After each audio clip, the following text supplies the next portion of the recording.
Esta noche vamos a estudiar una profecía paralela a la de Daniel 7.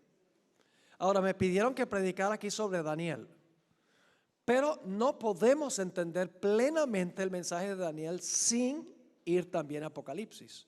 Así que esta noche nuestro objetivo es estudiar Apocalipsis 13, todo el capítulo 13.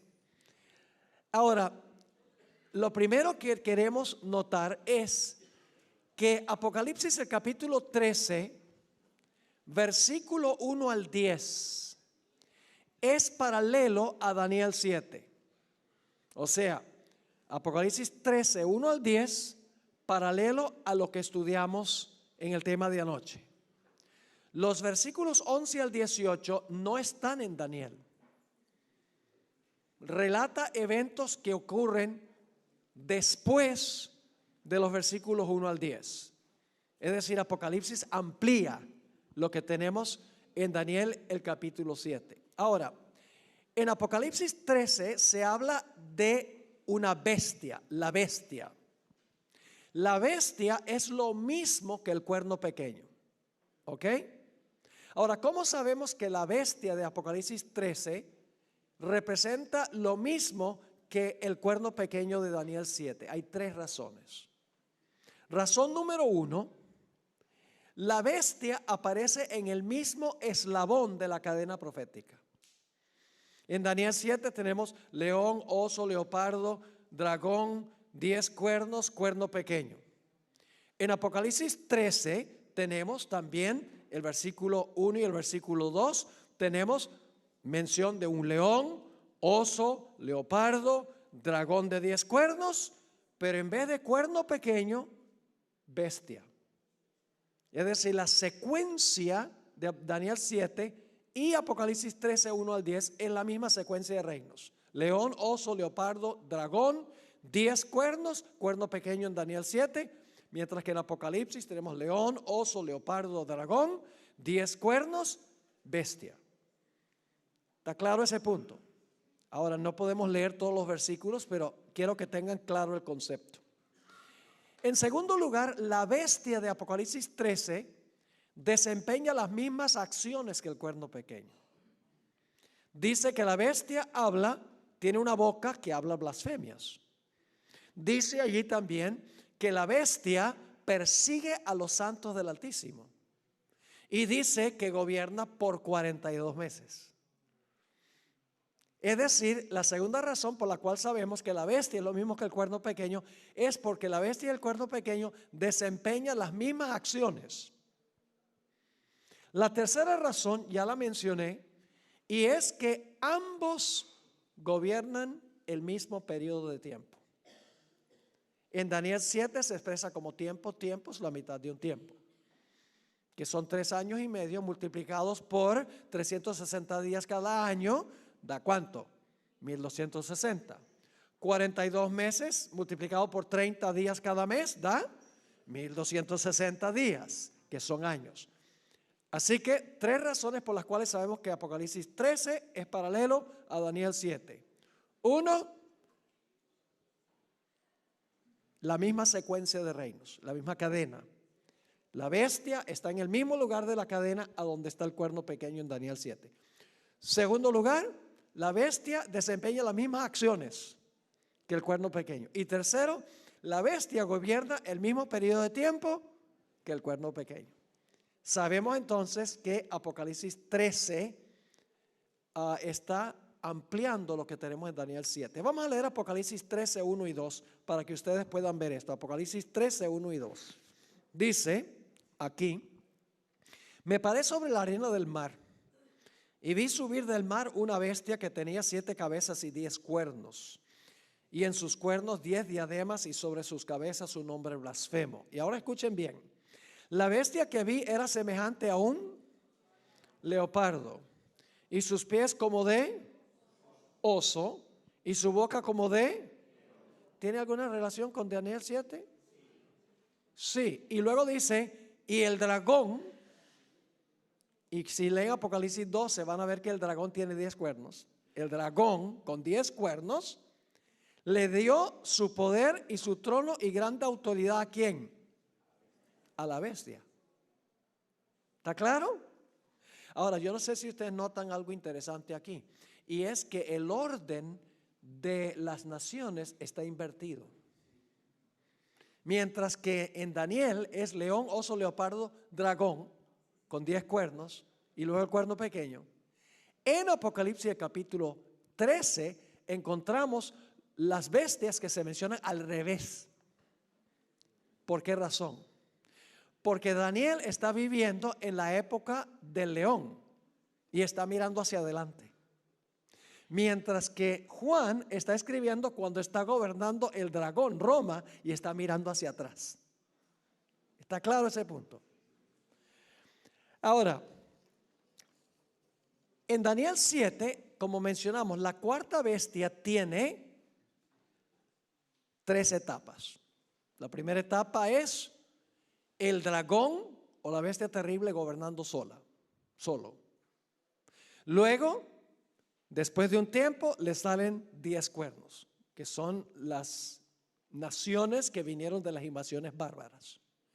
Y luego entonces tenemos un cuerno pequeño que se levanta después entre los 10.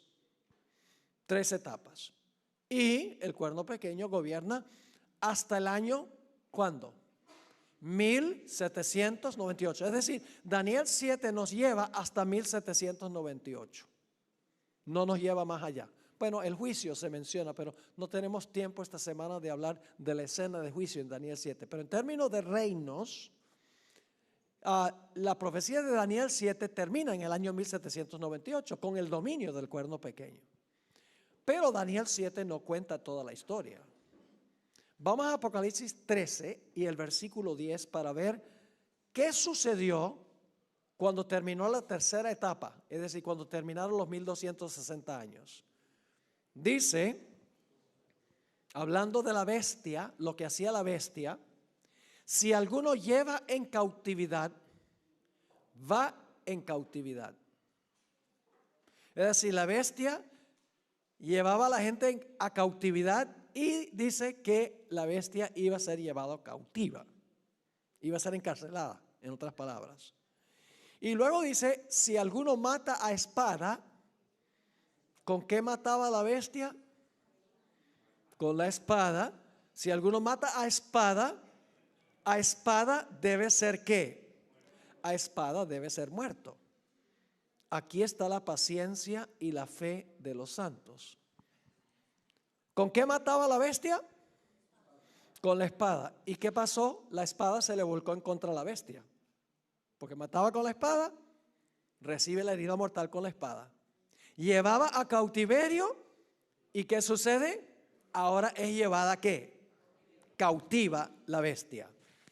Ahora, ¿qué arma le dio la herida mortal a la bestia? El arma que le dio la herida mortal a la bestia fue la espada. Lo leímos, ¿verdad? La espada le dio la herida mortal a la bestia. Ahora, ¿qué representa la espada? Porque en Apocalipsis estamos tratando con símbolos, ¿verdad? No es una espada literal. La espada representa algo simbólicamente. ¿Qué representa la espada? Que le dio la herida mortal al papado. Generalmente cuando yo hago esa pregunta, la respuesta es que representa la Biblia. Ahora, es cierto que la espada puede representar la Biblia. Vamos a leer un versículo, Efesios 6:17. Efesios 6:17. Nos dice que la espada es un símbolo de la Biblia. Dice, y tomad el yelmo de la salvación y la espada del Espíritu, que es ¿qué? La espada del Espíritu, que es la palabra de Dios. Es decir, la Biblia se compara con una espada.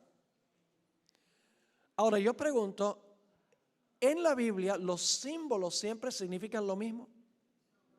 No. En la Biblia los símbolos son flexibles. Hay que tomar en cuenta el contexto para determinar qué significa el símbolo. No siempre significa lo mismo. Por ejemplo, si yo les preguntara qué representa un león en la Biblia, ¿siempre representa un león lo mismo? ¿El león representa a Satanás? Anda cual león rugiente. ¿El león representa a Cristo? El león de la tribu de Judá. ¿El león representa a Babilonia? Sí. ¿El león representa a Judá, el hijo de Jacob? Sí. Así que cuando encuentran león, no siempre significa lo mismo. Si yo les preguntara qué representa levadura, ¿qué dirían? Siempre dicen pecado, pero no solo representa pecado. Porque en una parábola que dio Jesús, Él dice, se coloca la levadura en la masa y la masa crece. Lo que quiso enseñar es que cuando el Espíritu Santo está en la iglesia crece. Así que la levadura puede representar en un contexto el pecado y en otro contexto puede representar la obra del Espíritu Santo. ¿Está claro? Así que nada más porque en Efesios dice que la espada es la Biblia, no significa que en Apocalipsis la espada es la Biblia. No puede ser en Apocalipsis 13 la espada un símbolo de la Biblia. Y ustedes dicen, ¿por qué no? Porque dice que la bestia usaba la espada para matar.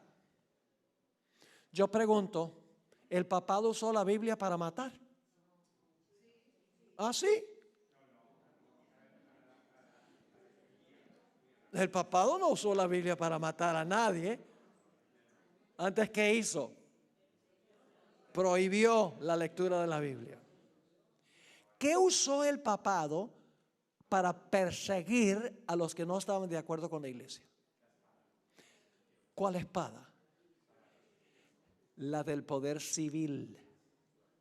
La espada también representa la habilidad que tiene el poder civil para castigar violaciones del Código Civil. Vamos a leer lo que dice la Biblia. Romanos 13, 1 al 10. Dice en Romanos 13, 1 al 4, sométase toda persona a las autoridades superiores. ¿Quiénes son las autoridades superiores? El gobierno, muy bien. Porque no hay autoridad sino de parte de Dios, y las que hay por Dios han sido establecidas. De modo que quien se opone a la autoridad, es decir, al gobierno, a lo establecido por Dios resiste, y los que resisten acarrean condenación para sí mismos. Porque los magistrados, fíjese con los gobernantes, los magistrados no están para infundir temor al que hace el bien, sino ¿a quién? Al malo. ¿Quieres pues no temer la autoridad? Es decir, ¿quieres no tenerle miedo al gobierno? Haz lo bueno y tendrás alabanza de ella. Es decir, si tú obedeces las leyes del gobierno, el gobierno te va a tratar bien. Y luego dice el versículo 4, porque es servidor de Dios para tu bien. Pero si haces lo malo, teme, porque no en vano lleva ¿qué? La espada, pues es servidor de Dios, vengador para castigar el que hace lo malo. ¿El gobierno tiene una espada? ¿Tiene el gobierno una espada? Sí. ¿La iglesia tiene una espada? ¿Cómo usa la iglesia la espada? La iglesia usa la espada predicando. Yo estoy usando la espada ahora. Por la predicación. La palabra penetra. Hebreos 4 dice, la palabra penetra hasta lo profundo del ser. La iglesia tiene su espada y la espada del Espíritu compunge a los seres humanos y los convierte. Esa es la espada de la iglesia. Pero el poder civil también tiene una espada que se usa contra los que violan el Código Civil. Es decir, la espada, en lo que respecta el poder civil, significa la capacidad que tiene el poder civil de castigar violaciones del Código Civil. Yo pregunto, ¿el gobierno puede usar la espada contra los ladrones? ¿Puede usar la espada contra los asesinos? Claro que sí. ¿Puede usar la espada contra los que dañan la reputación de alguien? Sí, señor. Es decir, que la espada que tiene el poder civil es para castigar violaciones del Código Civil. Pero yo pregunto, ¿Cuál espada usaba la bestia para perseguir a los fieles de Dios? ¿La Biblia? ¿El papado persiguió con la Biblia? No. ¿Qué usaba? La iglesia se apropió de la espada del poder civil, no solo para castigar violaciones del Código Civil, sino para castigar a los que no estaban de acuerdo con las doctrinas y prácticas de la iglesia. Es decir, la iglesia se apropió de la espada del poder civil para esparcir su poder y su autoridad. Ahora, al final de los 1260 años, Francia se levantó en contra del papado y le quitó la espada. Es decir, Francia dijo, no vas a usar más el poder civil para lograr tus objetivos. Esa es la herida mortal que recibió el papado. El hecho de que la espada del poder civil se volcó en contra del papado. Donde antes la iglesia había usado la espada del poder civil, ahora la espada, comenzando con Francia, se levantó y le suministró la herida mortal al papado. ¿Están entendiendo lo que estoy diciendo? Ahora, mucha gente entiende mal este asunto. Dicen, bueno, la iglesia católica recibió la herida mortal en 1798. Eso no es correcto. La iglesia católica no recibió la herida mortal. El papado recibió la herida mortal. Muy diferente la iglesia católica del papado. La iglesia católica es una iglesia, el papado es una unión de iglesia y Estado. Cuando ustedes oyen la palabra papado, significa una iglesia que se une con el poder civil. ¿Está claro ese punto? Ahora, en 1798, cuando el papado recibió la herida mortal, ¿se cerraron todas las iglesias católicas? Ya la gente no podía bautizar a sus bebés. Ya la gente no podía ir a comulgar. Ya la gente no iba al confesionario. No, la iglesia siguió funcionando como ¿qué? Como iglesia. La herida mortal no es algo que le pasó a la iglesia. Lo que sucedió fue que se le quitó la capacidad de usar el poder civil para lograr sus propósitos. Esa es la herida mortal que se le da al papado. Quiero leerles unas citas aquí de historiadores sobre este asunto de la herida mortal, para que puedan entender qué es la herida mortal. No les voy a mencionar las fuentes. Bueno, tal vez debería mencionar las fuentes porque esto se está produciendo por Logos. En el libro de George Trevor, Roma, desde la caída del Imperio Occidental, página 439 y 440, encontramos una descripción de lo que pasó en la Revolución Francesa. Escuchen, el papado estaba extinto, no la Iglesia Católica. En la Revolución Francesa el papado estaba extinto. No quedaba ni un vestigio de su existencia cuando recibió la herida mortal. Y de todos los poderes católicos romanos en Europa, ninguno levantó un solo dedo para defenderlo. ¿Qué hubiera sucedido durante las edades oscuras si una nación se hubiera levantado en contra del papado? Todas las demás naciones se levantan para defender al Papa. Pero aquí dice, este historiador dice, de todos los poderes católicos romanos en Europa, ninguno levantó un solo dedo para defenderlo. La ciudad eterna ya no tenía príncipe, ni pontífice. Por príncipe significa el poder del Estado, ni pontífice está hablando del Papa.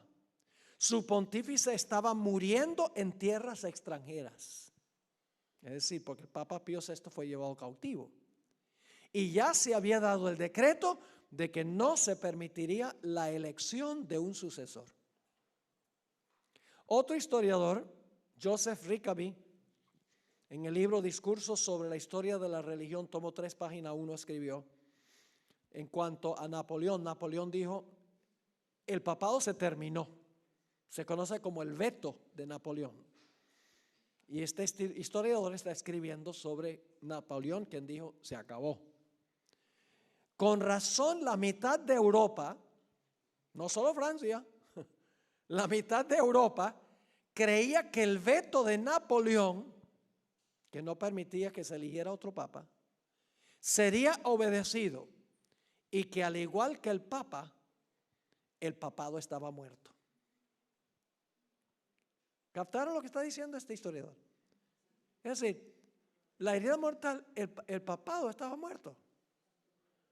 Porque las naciones de Europa se le volcaron en contra, usaron la espada en contra de la iglesia. La espada que la iglesia había usado. Aquí hay otra cita, T.H. Hill, el drama papal, libro 10, escribió: las muchedumbres pensaban que el papado estaba a punto de morir. Esto es durante la Revolución Francesa. Y se preguntaba si Pío VI sería el último pontífice y si el cierre del siglo XVIII marcaría la caída de la dinastía papal. Una cita más. Esta cita viene de un escritor alemán, Emmy Whiteloff, y se cita en el libro Simposio sobre Apocalipsis, tomo 2, página 337. Dice: el papado había sufrido su más profunda humillación y parecía estar aniquilado. Fíjense la terminología. Parecía estar, ¿qué? El papado aniquilado. La Revolución Francesa le suministró una herida que, según parecía, no quería sanarse sino hasta fines del siglo XX. Así que la Revolución Francesa le suministró al papado su herida mortal. ¿Está claro lo que significa la herida mortal? Ahora, también dice que la bestia llevaba en cautiverio y la bestia iba a ir en cautiverio. No solamente iba a recibir una herida mortal con la espada, sino que también iba a ir en cautiverio. ¿Qué significa eso? Que el papado iba a ir en cautiverio. No tengo tiempo de esbozar esto en su plenitud. Tendríamos que ir a 2 de Tesalonicenses, el capítulo 2, donde se habla de un poder que detenía la manifestación del papado. Y cuando es quitado del medio el que detiene, entonces ahora el papado puede ejercer todo su poder. Ese es un tema que necesitaría 2 horas para trazar ese tema sobre 2 de Tesalonicenses 2. Pero les voy a explicar brevemente lo que significa que el papado fue en cautiverio. No se refiere meramente a que Pío VI fue llevado cautivo y murió en Francia. Porque en realidad la herida mortal no se le dio a un papa, la herida mortal se le dio al sistema, al papado, que había gobernado 1260 años. Es decir, la herida mortal se le dio al sistema. Y el sistema fue llevado cautivo. Ahora, ¿qué significa que el sistema fue llevado cautivo en la Revolución Francesa, culminando en 1798? Les explico y luego les voy a dar un ejemplo de Apocalipsis.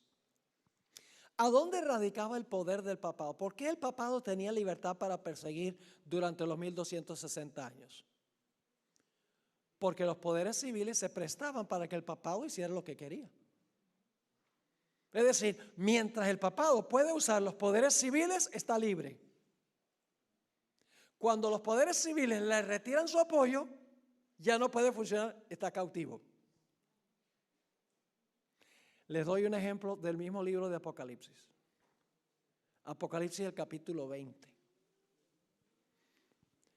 ¿Dónde radica el poder de Satanás? ¿Por qué tiene poder Satanás? Porque Satanás puede usar a las gentes del mundo para lograr sus propósitos. Si Satanás no tuviera gente, ¿tendría algún poder? No. Por ejemplo, cuando Cristo nace, Satanás se paró al lado de María con sus cachos y su rabo y su tridente. No, el diablo no es así, ¿no? Y ahí trató de matar a Jesús. ¿El diablo lo hizo personalmente? No. ¿Qué hizo? usó el poder civil de Roma para tratar de matar a Jesús, a Herodes. Es decir, Satanás tiene poder ahora porque tiene gente que puede usar primordialmente a los poderes civiles del mundo. Pero ¿qué sucedería si él pierde todo el apoyo de los poderes civiles del mundo? No tendría ningún poder. Ahora llegamos a Apocalipsis 20. ¿Qué va a pasar con Satanás durante los 1000 años? En Apocalipsis 20 dice que va a ser llevado cautivo. Va a quedar en la cárcel.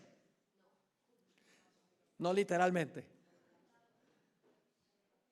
Se le va a encadenar. ¿Sí o no? Durante los 1000 años. ¿Por qué? Porque ha perdido a los poderes civiles que usa para lograr sus propósitos. ¿Están conmigo o no están conmigo? Es decir, el cautiverio del papado significa que como ya no tiene poderes civiles que puede usar, está encadenado. Pero cuando se quita el que detiene, cuando se quitan la restricción de los poderes civiles y puede usar los poderes civiles, está libre. Yo pregunto, ¿el papado quedó cautivo cuando se le dio la herida mortal? No podía usar ya la espada del poder civil. Y como los poderes civiles no lo apoyaban, estaba encadenado. Ahora quiero leerles unas citas de un cardenal católico. Es un cardenal del siglo XIX. Muy interesante estas citas. Eso en realidad se le hizo cardenal después que él se convirtió de la iglesia anglicana a la iglesia romana. Se llama Enrique Eduardo Manning. Escribió un libro muy interesante que se titula El poder temporal del vicario de Jesucristo. El poder temporal del vicario de Cristo. Y voy a leer un par de citas de ese libro. Recuerden, es un cardenal de la Iglesia Católica el que está diciendo esto. Escribió lo siguiente: cuando los bárbaros invadieron el imperio, el imperio romano, los pontífices se hallaron solos como la única fuente del orden, la paz, la ley y la seguridad. Porque los bárbaros estaban invadiendo y los pontífices estaban solos. Y desde la hora, ahora escuchen bien, y desde la hora de esta liberación providencial, cuando por intervención divina se le cayeron las cadenas de las manos, ¿qué pasó con el papado? ¿Se le qué? Pues entonces estaba encadenado antes. Pero ahora se le caen las cadenas de las manos. Así que dice, y desde la hora de esta liberación providencial, para librarlo tenía que haber estado cautivo.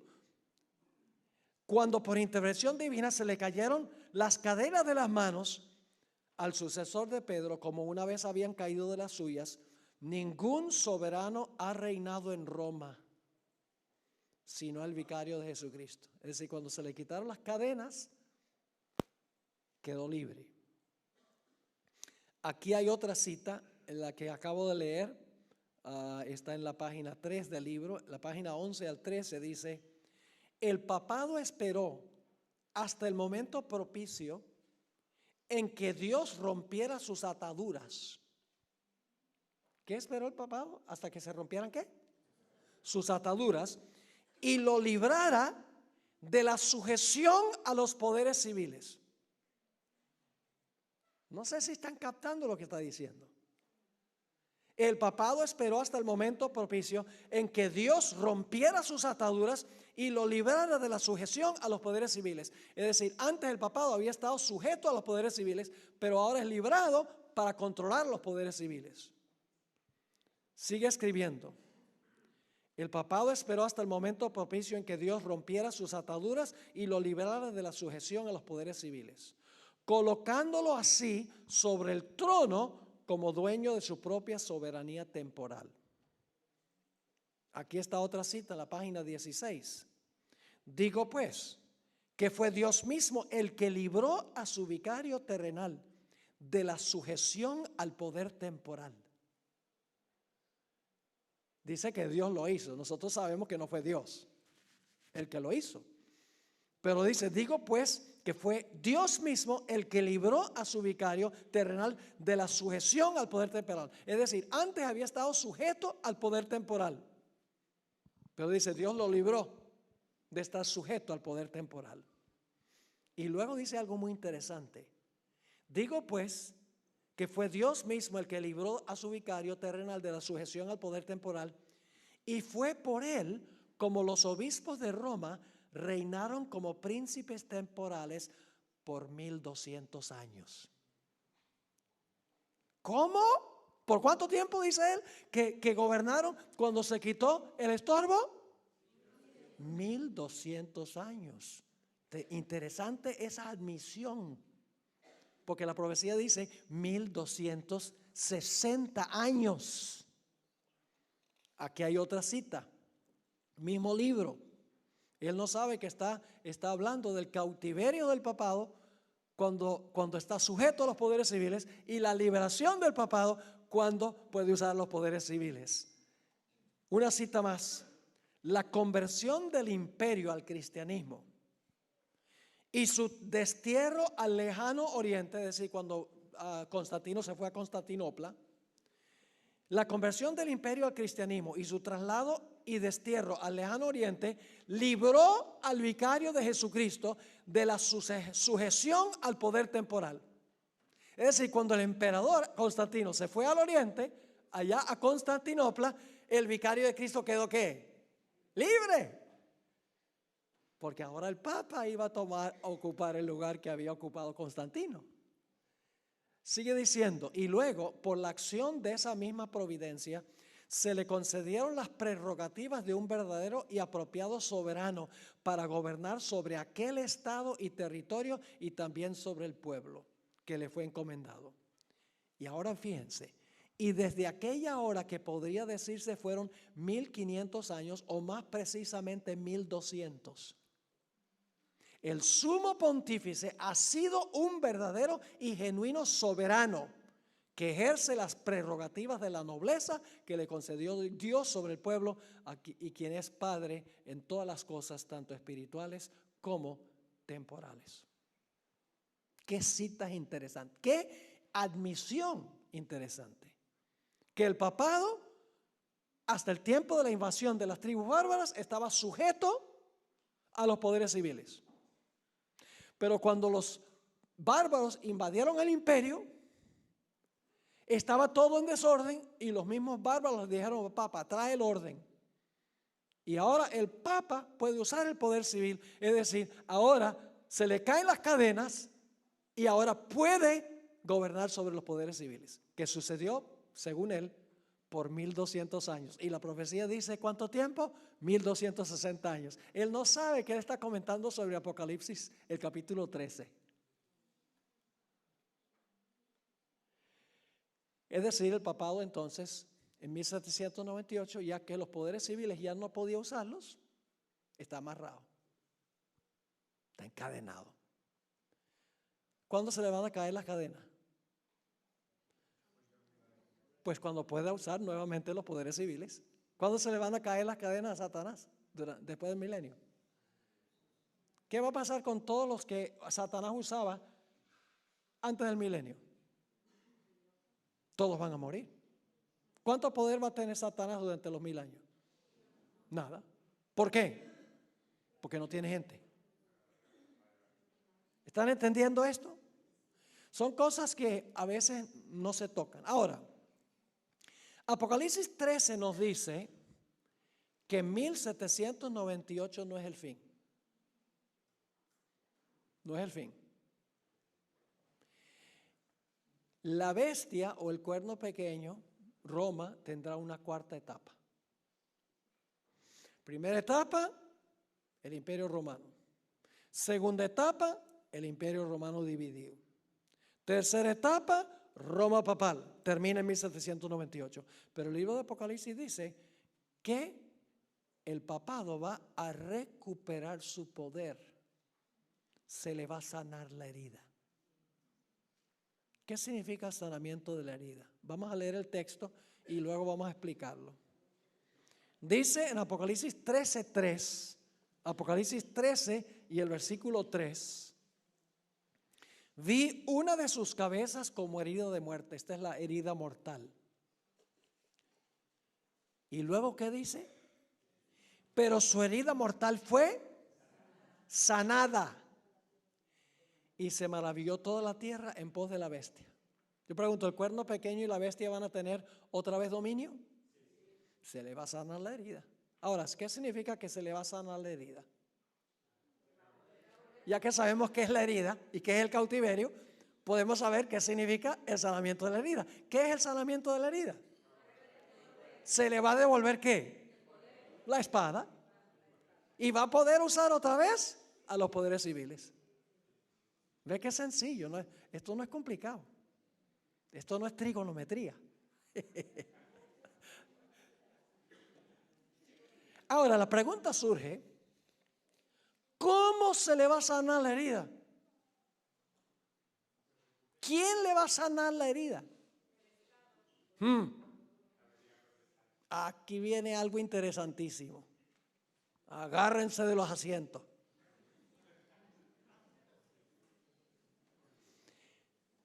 La segunda parte de Apocalipsis 13 habla de una segunda bestia que se levanta de la tierra. Vamos a leer Apocalipsis 13:11. Después vi otra bestia que subía ¿de dónde? De la tierra. ¿De dónde se levantaron las primeras bestias? Del mar. Entonces pregunto, ¿esta bestia se está levantando en otra parte? Tiene que ser en otra parte, porque no se levanta del mar en el mismo lugar. Así que dice, después vi otra bestia que subía de la tierra y tenía 2 cuernos semejantes a los de un cordero. En un momento vamos a hablar qué significa eso. Pero hablaba como dragón. ¿En qué se parece un cordero a un dragón? En nada. Es decir, esta va a ser una bestia contradictoria. Va a profesar una cosa, pero va a practicar otra. Ahora, ¿qué representa esta bestia? No cabe duda que esta bestia representa a los Estados Unidos de América. ¿Por qué razón? Le voy a dar 9 razones. Y las 9 razones es un tema completo de 1 hora, pero solamente les voy a resumir. ¿Qué representa una bestia en las profecías? Una nación o un imperio. Es decir, esta bestia que se levanta de la tierra tiene que ser una nación. Tiene que ser una nación. ¿El león fue una nación? ¿El oso fue una nación? ¿El leopardo fue una nación? ¿El dragón fue una nación? Pero esta bestia no. Sí, también es una nación. Bestias representan naciones. Es decir, debemos buscar una nación. En segundo lugar, tiene que ser una nación que se levanta al mismo tiempo que la primera bestia cae. ¿Están conmigo o no están conmigo? Cuando la primera bestia está cayendo, se levanta esta bestia. Es decir, tiene que ser un poder que se levanta alrededor de ¿qué? Alrededor de 1798. Ahora escuchen bien, no podemos poner exactamente 1798 como la fecha en que se levanta esta bestia de la tierra, porque en realidad, por ejemplo, Babilonia, cuando Babilonia cae, antes de que cayera esa noche que Belsasar estaba celebrando su banquete, ya Babilonia estaba decayendo y los medo-persas estaban aumentando. Ponemos el 539 porque eso es cuando entró Ciro y Darío allá a la ciudad. Ponemos eso como puntual, pero ya estaba cayendo. Es decir, tiene que levantarse esta bestia de la tierra alrededor del tiempo cuando la primera bestia recibe su herida mortal. Próximo punto. La palabra se levantaba de la tierra, esa palabra es muy interesante. Se usa, por ejemplo, en la parábola del sembrador para hablar de una plantica que brota. Una planta cuando está recién brotando. Es decir, en 1798, esta nación no era una potencia en ese momento. Estaba recién retoñando. Estaba joven en ese tiempo. Punto número 4. Tiene que levantarse en un lugar distinto que las primeras 4 bestias. Porque las primeras 4 se levantaron en el mar, mientras esta se levanta ¿dónde? Se levanta en la tierra. Tiene que ser otro sitio distinto. ¿Y saben algo interesante? Si ustedes miran geográficamente las bestias, la profecía se mueve de oriente a occidente. Babilonia está bien al oriente. Medo-Persia más para acá, hacia el occidente. Grecia más hacia acá. Roma más hacia el occidente. Probablemente entonces esta nación debe ser una nación que queda al occidente de Europa. ¿Qué queda al occidente de Europa? No me digan el océano Atlántico, por favor. Los Estados Unidos de América queda al occidente. Es decir, las primeras bestias son asiáticas y europeas. Entonces, si esta bestia se levanta de la tierra, no puede ser en Asia, ni dónde, ni en Europa. Siguiente punto. Esta bestia tiene que ser una superpotencia política mundial. Porque finalmente van a poner una ley de que todos tienen que adorar la imagen de la bestia. Todas las naciones. Para eso tiene que tener poder político global. Además de eso, va a prohibir comprar y vender. Tiene que ser una potencia económica o capitalista. En tercer lugar, tiene que ser una superpotencia militar, porque va a imponer un decreto de muerte contra aquellos que no obedezcan. Además de eso, tiene que ser contemporánea esta nación con la primera bestia, pero más joven que la primera bestia. La primera bestia tenía 1260 años. Esta bestia es contemporánea a la primera, es decir, viven al mismo tiempo. Pero la bestia que se levanta de la tierra es más joven que la bestia anterior. Y otro detalle interesante es que esta bestia que se levanta de la tierra no tiene que pelear contra ninguna de las bestias anteriores para levantarse al poder. En Daniel 7 el león el oso acabó con el león, y el leopardo acabó con el oso, y el dragón acabó con el leopardo. Es decir, cada nación pelea contra la nación anterior para ascender al poder, pero esta bestia no lucha contra ninguno de los poderes anteriores para ascender al poder, sino que más bien hace otra cosa. En vez de luchar contra la bestia anterior, le ayuda a recuperar su poder. Y ustedes dicen, ¿cómo es eso?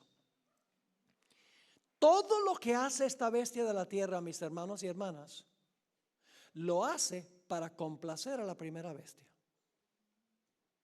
Parece que la razón de la existencia de esta bestia que se levanta de la tierra es ayudarle a la primera bestia a recuperar la espada y su libertad. Y ustedes dicen, ¿cómo es eso? Bueno, en Apocalipsis 13:12, si van conmigo, dice que esta bestia de la tierra, escuchen bien, ejerce toda la autoridad de la primera bestia. ¿Por autoridad de quién está entonces gobernando esta nación? Por la autoridad de la primera bestia. Y luego dice, en presencia de ella. Algunas versiones traducen a favor de ella. Es una traducción aceptable. Y hace que la tierra y los moradores de ella adoren a la primera bestia. Noten el versículo 14. Y engaña a los moradores de la tierra con las señales que se le ha permitido hacer en presencia de la bestia, mandando a los moradores de la tierra que le hagan imagen a la bestia que tiene la herida de espada y vivió. Hace una imagen ¿de qué? De la primera bestia. Y luego dice en el versículo 16, y hacía que a todos, pequeños y grandes, ricos y pobres, libres y esclavos, se les pusiese una marca que se conoce como la marca de la bestia. Todo lo que hace esta bestia es para ayudar a la primera. Ejerce toda la autoridad de la primera bestia. Hace todo en presencia de la primera bestia. Hace que todos adoren a la primera bestia.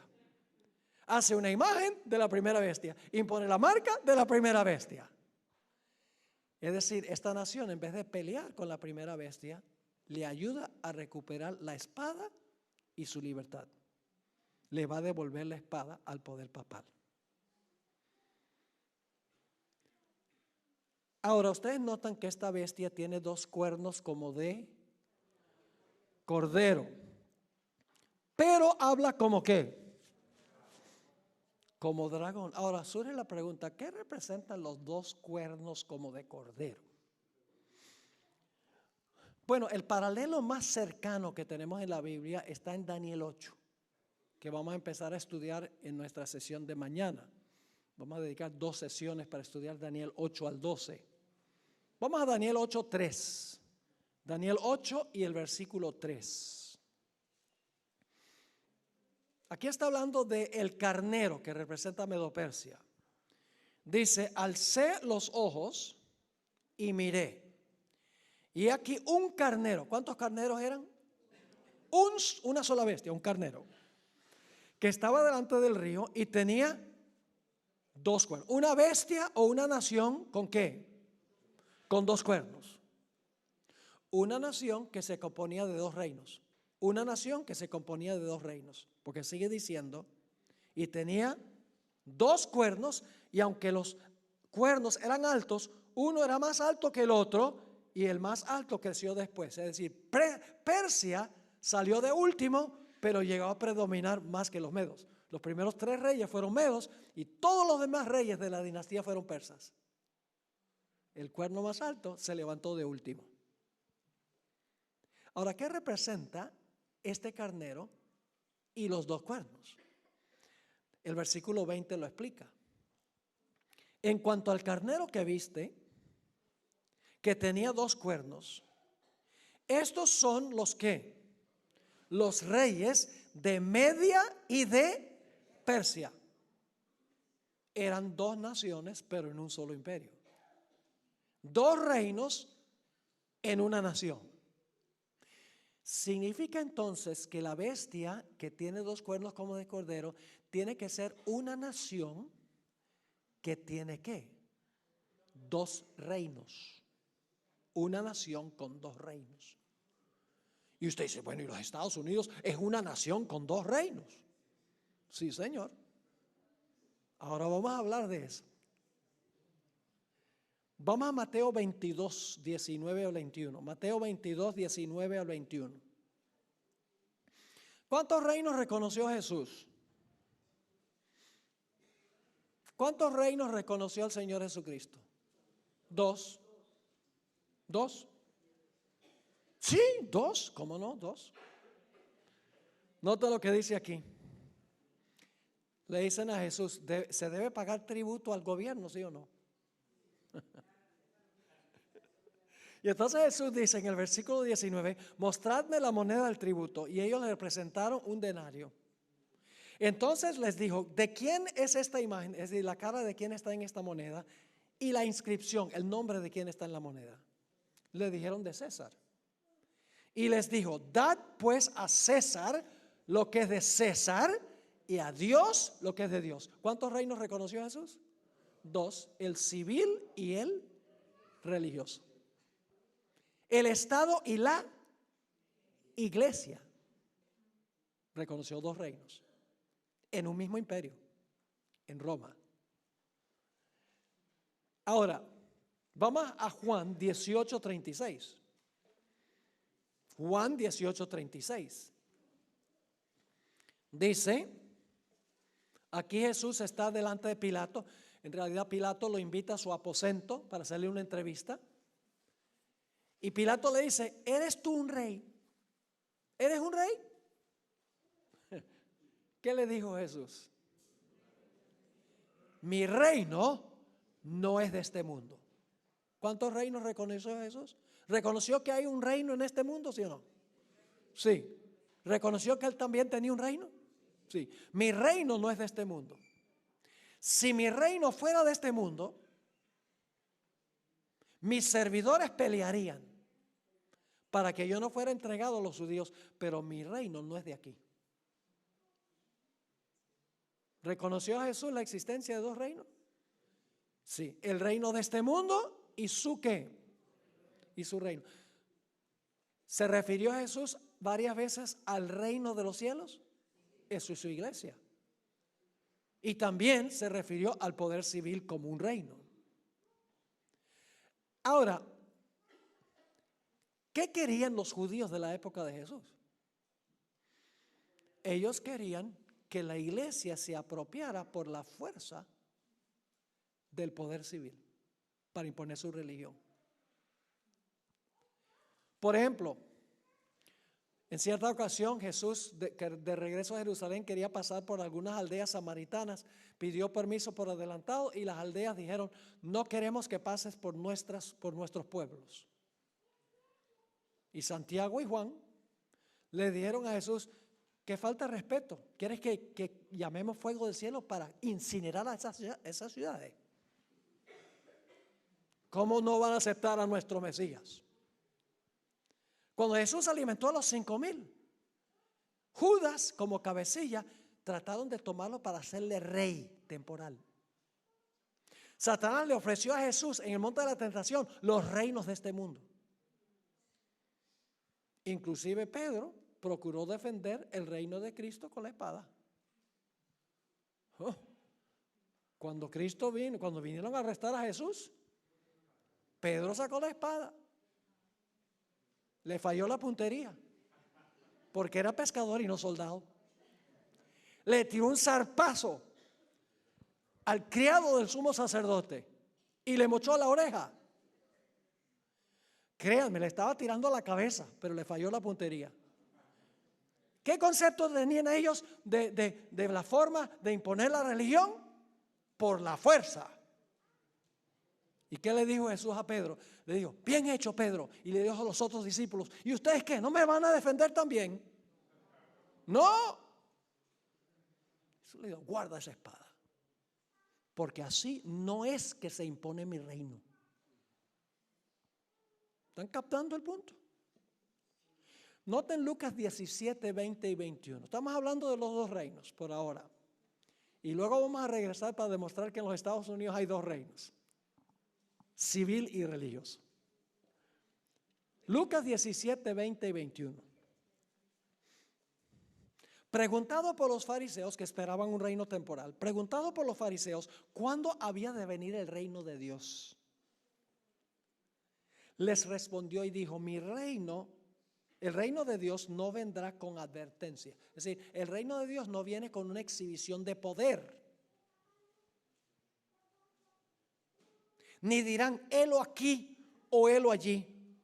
Porque he aquí, el reino de Dios está, una mejor traducción, está en vosotros.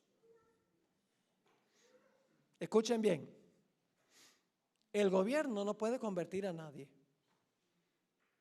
La iglesia no puede usar el poder civil para lograr sus fines, porque la iglesia usa la espada, que es la Biblia, para predicar. El poder civil usa la espada para castigar violaciones del Código Civil. En España hay dos reinos: el poder civil y el poder religioso. Lamentablemente en muchos sentidos están como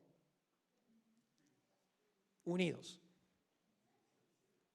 Pero esta bestia que se levanta de la tierra tiene dos cuernos de cordero separados, no juntos. Ahora hablemos de lo que representan los dos cuernos en lo que se aplica a los Estados Unidos. Los fundadores constitucionales de los Estados Unidos conocían muy bien varios aspectos de la historia, porque sabemos por sus escritos. Conocían muy bien la historia del juicio, la condena y la crucifixión de Cristo por una iglesia que usó al Imperio Romano para lograr sus propósitos. ¿Sabían eso? Lo sabían muy bien. Conocían la historia de Jesús, cómo la iglesia judía fue a donde Pilato, porque ellos le dijeron: nosotros no podemos ejecutar el decreto de muerte, necesitamos la ayuda de Roma. La iglesia usó el poder civil para llevar a Jesús a la cruz. Los padres constitucionales de los Estados Unidos entendían eso. Además de eso, los padres constitucionales, lo sabemos por sus escritos, también conocían lo que había pasado después que Jesús se fue al cielo. Y pueden leer esto en el libro de Hechos de los Apóstoles. Vez tras vez en el libro de Hechos, los judíos están apelando a los magistrados romanos para que castiguen a los cristianos. Siguieron haciendo lo que hicieron con Jesús, usando el poder civil de Roma para perseguir a los que estaban predicando el evangelio. Ellos conocían esa historia. También conocían la historia de la época colonial en la historia de los Estados Unidos. Es una época que no se conoce mucho. La época colonial de los Estados Unidos comienza cuando llegaron los peregrinos allá en 1620. Fueron de Holanda, buscando libertad religiosa. Y cuando llegaron allá, le quitaron la libertad religiosa a todos los que no estaban de acuerdo con ellos. Se llevaron las malas costumbres. En la época colonial de los Estados Unidos, desde 1620 hasta la época constitucional, hacia el final de los 1700. En la época colonial, si un individuo no era miembro de la iglesia estatal, no podía ocupar un puesto político.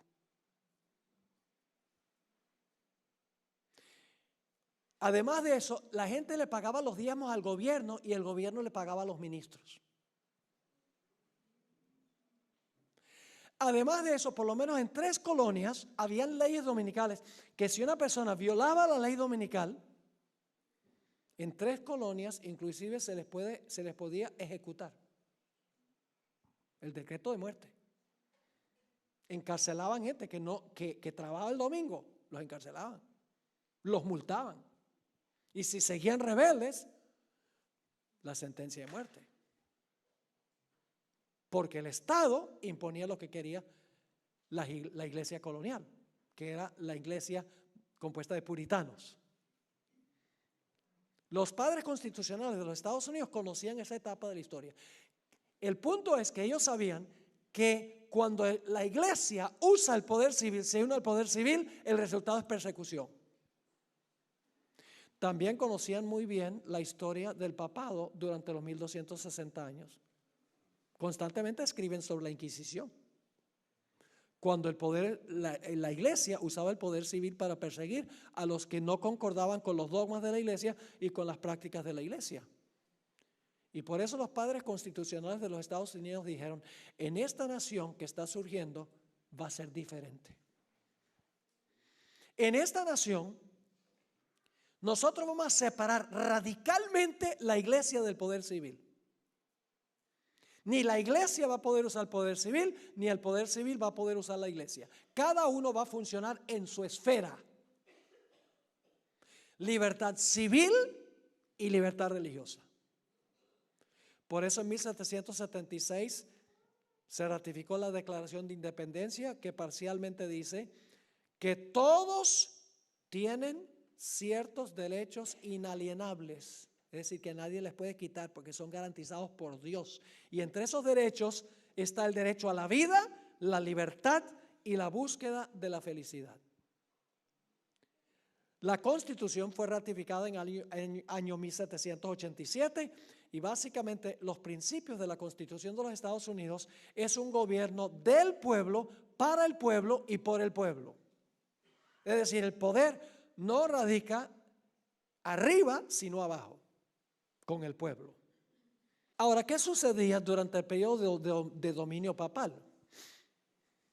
todo el poder fluía del rey hacia abajo.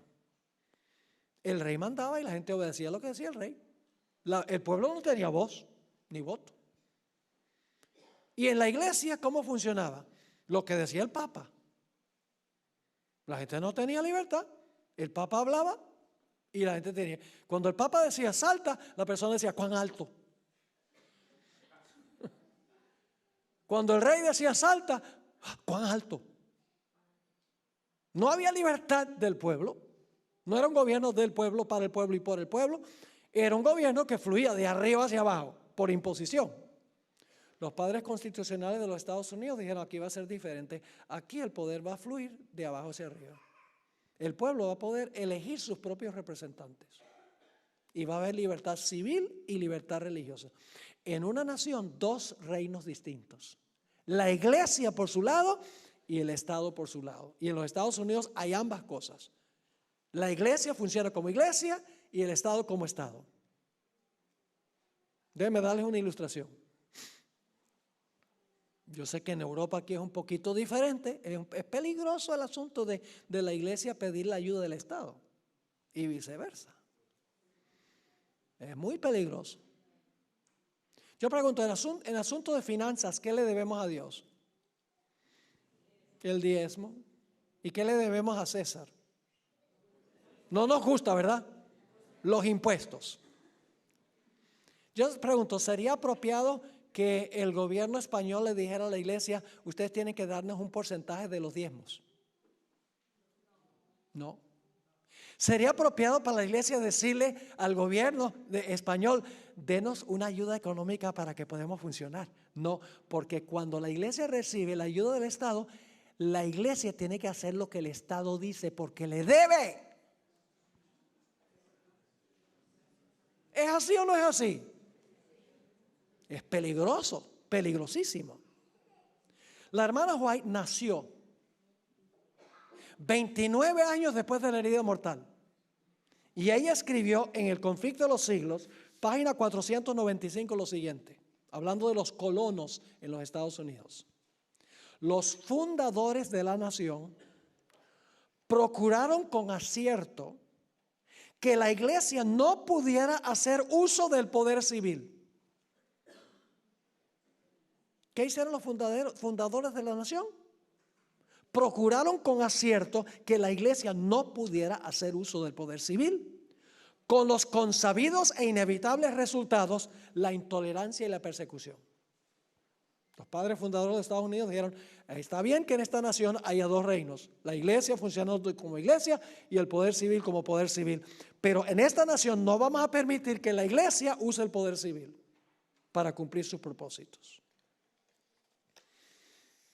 Ahora quiero compartir con ustedes algunas de las cosas que dijeron los fundadores de los Estados Unidos, de la nación, porque en la época colonial no existía los Estados Unidos, o sea, estaba el territorio, pero en la época de la colonia era colonia de Inglaterra.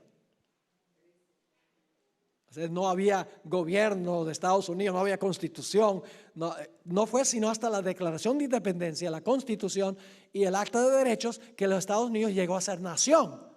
Inmediatamente antes del año 1798. Qué interesante. Mientras que la primera bestia estaba a punto de recibir su herida mortal, la bestia de la tierra estaba ascendiendo y formándose como nación. Esto no es coincidencia ni accidente. Hablemos en primer lugar de George Washington. ¿Han oído hablar de George Washington? El libertador de la patria, el que nos libró de Inglaterra. Primer presidente de los Estados Unidos, presidió la Convención Constitucional, a donde se escribió y se ratificó la Constitución de los Estados Unidos. La delegación bautista, es decir, la iglesia bautista, le escribió una carta a George Washington el 8 de agosto de 1779, perdón. En primer lugar, felicitándolo por su elección como el primer presidente de los Estados Unidos. Y le preguntaron si la recién aprobada Constitución tenía suficientes garantías de libertad religiosa. porque se acababa de aprobar la Constitución, pero ellos querían saber si la Constitución garantizaba plena libertad religiosa. Y Washington le respondió y le dijo, sí, yo creo que la Constitución tiene garantías de libertad religiosa. Pero con el transcurso del tiempo se aprobaron las actas de derechos, que son las primeras 10 enmiendas que contante y sonante garantizan la libertad de conciencia y libertad de religión. Quiero leerles lo que le escribió el presidente Washington a la delegación bautista en cuanto a la pregunta que ellos hicieron. Escribió Washington: nunca hubiera colocado mi firma sobre la Constitución que fue redactada por la convención, sobre la cual tuve el honor de presidir, si hubiera albergado la menor duda de que ésta iba a poner en peligro los derechos religiosos de cualquier sociedad eclesiástica. Es decir, yo no hubiera firmado la Constitución si yo hubiera pensado que había peligro de que cualquier iglesia iba a sufrir. Ahora, quiero leerles una cita más de Thomas Jefferson. Le está escribiendo a la Asociación Bautista de Danbury: creyendo como ustedes que la religión es algo que debe permanecer solo entre el hombre y su Dios, y que el hombre le debe rendir cuentas tan solo a Dios por su fe y culto, que los poderes legítimos del gobierno alcanzan tan solo a nuestras acciones y no nuestras opiniones, yo contemplo que la legislatura son los que redactan las leyes, que la legislatura no debe redactar ninguna ley que tenga que ver con el establecimiento de religión, ni que prohíba el libre ejercicio de ella, edificando así un muro de separación entre la iglesia y el Estado. ¿Qué hay entre la iglesia y el Estado? Un muro. El gobierno de los Estados Unidos no puede redactar ninguna ley que establezca alguna observancia religiosa, ni tampoco puede prohibir que la gente practique su religión. Y tenemos una ilustración de esto, una ilustración muy interesante en el libro de Daniel. En Daniel 3, yo pregunto, ¿el rey estableció una observancia religiosa en Daniel 3? Sí, levantó una imagen y dijo, todo el mundo tiene que adorar esta imagen. El rey estaba obligando a practicar cierta observancia religiosa. Pero en Daniel 6 es diferente. En Daniel 6 el rey está prohibiendo que Daniel ore. Está prohibiendo que él practique su religión. Nabucodonosor estableció religión, mientras que en el capítulo 6 se prohíbe la libre práctica de la religión. ¿Y cuál fue el resultado de estas leyes que fueron establecidas por los poderes civiles? Persecución. Y gracias a Dios que Dios tuvo la última palabra, porque el rey pensaba que iba a incinerar a los 3 muchachos. Dios dijo no. El rey Darío, bueno, los príncipes en realidad, pensaban que los leones se iban a comer a Daniel. Dios dijo, no, señor. En el tiempo de angustia, Cristo transitará y caminará con su pueblo para defenderlo. Cuando no hay defensa humana, el pueblo de Dios será protegido por Dios. Ahora, quiero preguntarles, ya llegando a la conclusión, quiero preguntarles esto. Si el Congreso de los Estados Unidos redactara una ley de que todos tienen que guardar el domingo, ¿sería inconstitucional?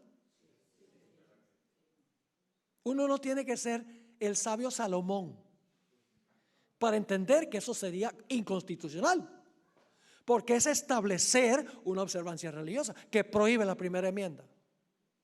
Yo pregunto, si el Congreso de los Estados Unidos redactara una ley de que nadie podía guardar el sábado, ¿sería inconstitucional? Sí, porque la Constitución garantiza la libre práctica de la religión. La hermana White dice que no solamente el Congreso va a redactar una ley de que hay que guardar el domingo, sino que finalmente redactará una ley que prohíbe guardar el sábado. Claramente sería ¿qué? Inconstitucional. No es que los Estados Unidos, escuchen bien, no es que los Estados Unidos va a eliminar la primera enmienda, sino que va a declarar que leyes inconstitucionales son constitucionales. Por eso dice que esta bestia tiene 2 cuernos como de cordero, profesa libertad civil y religiosa, pero al mismo tiempo habla como dragón. Contradice su profesión. Y todo este asunto del cambio climático, ese es tema para otro tiempo. Todo este asunto del cambio climático últimamente tiene como fin establecer el domingo como día de reposo. El Papa lo ha dicho. El medio ambiente necesita un día para reposar. ¿A que no adivinan qué día es ese? El domingo. Los pobres trabajadores, los capitalistas, hacen que trabajen y trabajen. Los pobres necesitan un descanso. ¿A que no adivinan qué día? Domingo. La familia vive ajetreada, andando de aquí para allá, los hijos a la escuela, el trabajo y esto. La familia no tiene tiempo para conectarse unos con otros y con Dios, para ir a misa y eso. Es necesario que la familia tenga un día para descansar. ¿A que no adivina qué día es ese? El domingo. Ahora, no me entiendan mal, es bueno que el medio ambiente tenga un buen día para descansar. Es bueno que los pobres trabajadores tengan un día para descansar. No hay ningún problema en eso. No hay un problema con que la familia tenga un día para descansar. El problema es que el Papa tiene el día que no es. Y finalmente va a querer imponerlo usando la espada del poder civil. Y los Estados Unidos va a ser el primer país que se va a prestar para esto. Ahora termino con esto. La Corte Suprema de los Estados Unidos. El Tribunal Supremo de los Estados Unidos tiene 9 jueces. En los Estados Unidos el gobierno, los Estados Unidos tiene 3 ramas de gobierno. El poder ejecutivo, representado mayormente por Donald Trump.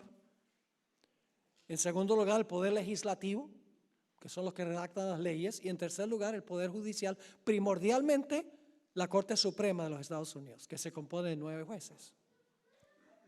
¿Cuál de esas 3 ramas es más poderosa?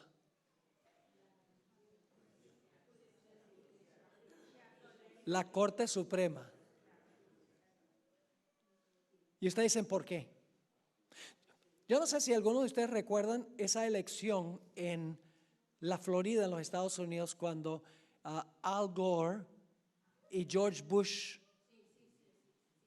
y todos los estados tuvieron sus resultados, pero el estado de la Florida había un debate, porque las tarjetas no se veía muy bien dónde habían ponchado los huequitos. ¿Algunos recuerdan eso? Y por varias semanas estaban los demócratas y los republicanos apelando a este abogado, al otro abogado, a los tribunales menores, tribunales del medio. Finalmente llegó a la Corte Suprema. La Corte Suprema dijo, George Bush es presidente. La Corte Suprema eligió el presidente de los Estados Unidos y nadie pudo apelar. La Corte Suprema aprobó el matrimonio homosexual. Es ley. Ahora escuchen bien. El Congreso redacta las leyes, pero si la Corte Suprema dice que la ley es inconstitucional, la ley no va. Así que la Corte Suprema tiene más poder que el Congreso.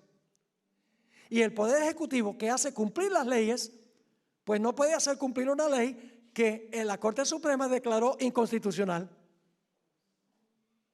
¿Saben lo que va a pasar? Lo que va a pasar es que la Corte Suprema de los Estados Unidos va a declarar que leyes inconstitucionales son constitucionales. Por eso esta nación, que tiene 2 cuernos como de cordero, que profesa creer en separación de iglesia y Estado, libertad civil y religiosa, al mismo tiempo va a llegar a ser un poder perseguidor, devolviéndole el poder de la espada al papado, librando al papado del cautiverio que ha tenido hasta este tiempo. Y estamos viendo desarrollos ahora que están ocurriendo claramente. Ahora, de los 9 jueces, no hay ni un solo protestante. Y Estados Unidos es un país protestante, ¿verdad? Supuestamente. La vasta mayoría de los ciudadanos son protestantes. No hay ni un solo juez protestante. Hay 6 católicos y 3 judíos. Eso es señal de peligro. Porque los gobernantes, su primera lealtad es a su iglesia, al papado, y no necesariamente al país. Así que, hermanos y hermanas, estamos viviendo en tiempos impresionantes. Ahora quiero decirles esto: si ustedes quieren saber lo que realmente está sucediendo con el papado y con el protestantismo apóstata, cómo estos sistemas se están uniendo. En el mes de diciembre, fresquito, hace un mes, presenté una serie en la ciudad de San Fernando, California. 8 temas. Y en esos 8 temas yo trazo todos los últimos desarrollos. Nada de eso lo estoy cubriendo aquí. Todos los últimos desarrollos que están ocurriendo con los Estados Unidos, el papado, los gobiernos civiles del mundo. Y es aterrador, al hacer mi investigación, es aterrador cómo rápidamente están moviéndose las cosas.